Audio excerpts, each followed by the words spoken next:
Quad Cities, a busy Wednesday weather-wise. We've got a winter storm pushing through the region, and the impacts really vary depending on what part of the Quad Cities you live in. If you're on the Iowa side, you've barely seen anything in terms of snowfall so far this morning. Totally different story, though, on the Illinois side. That's where we're seeing the biggest impacts at this hour. Live view of the Interstate 74 corridor here, courtesy of our Bridgepoint camera. And it shows quite well what's going on, especially with that road surface, because this is a light powdery snow.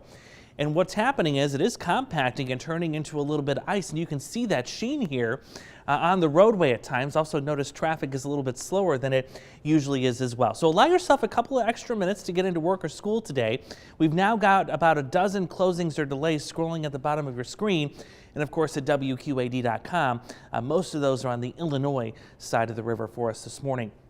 Interstate 74, the rest of that traffic camera network, we are moving, so that's good news. I don't see any accidents or slowdowns that are really delaying traffic, though of course the speed is a little bit slower than we would typically see. Most folks appear to be going about 50 to 55 miles an hour at times, but we're moving. So if you do slow down, you're going to reach your destination just fine this morning. Temperatures much colder too. This is what's allowing the snow to become lighter and fluffier in nature. Winds up to 15-20 miles this afternoon. Could cause a few minor issues with some blowing and drifting in our more open country areas, but in town I think we're going to be okay. Mississippi River really has been the dividing line for the snow here in the immediate Quad Cities. It's been falling quite heavily through parts of Henry County and Bureau County, but here in the metro, not a whole lot. It's been fairly quiet. Let's scooch you down a little bit further here as we get towards Galesburg, where this heavy band of snow has just been relentless the last hour to hour and a half. Already 4 inches added up. News 8 viewer Kathy sending me a message on Facebook. Thank you for letting me know what's going on down there.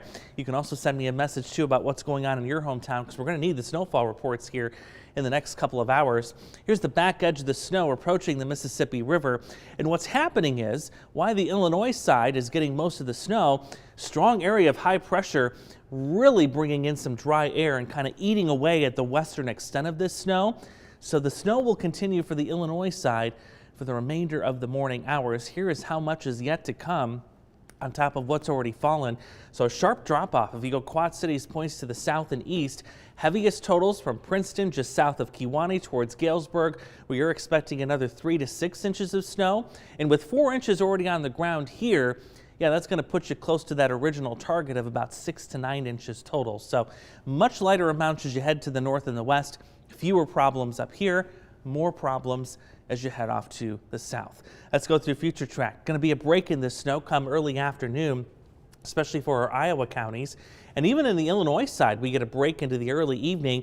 A new little impulse sneaking up late tonight could give us some light snow showers for Galesburg towards Princeton. Perhaps another ½ inch to an inch of accumulation there.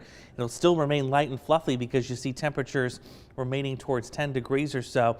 And then we'll keep the cool going for tomorrow. Snow to a complete end. I think the morning commute will even be in a little bit better shape here too. But for sure the evening commute will be clear, with high temperatures into the upper teens. And that's kind of where we stand already this morning. Teens across the board as the snow continues to fall. 16th Street looking a little better shape here. And that's what's nice. Temperatures are still warm enough that salt is very much effective as the road crews continue to clear off those stretches of roadway for us. A couple of snow showers left over for tomorrow. We'll quiet down completely for the weekend. And a couple of nice days there with temperatures into the 30s and still some nice warmth on track for next week. Another round of 40s due in here as we start Tuesday.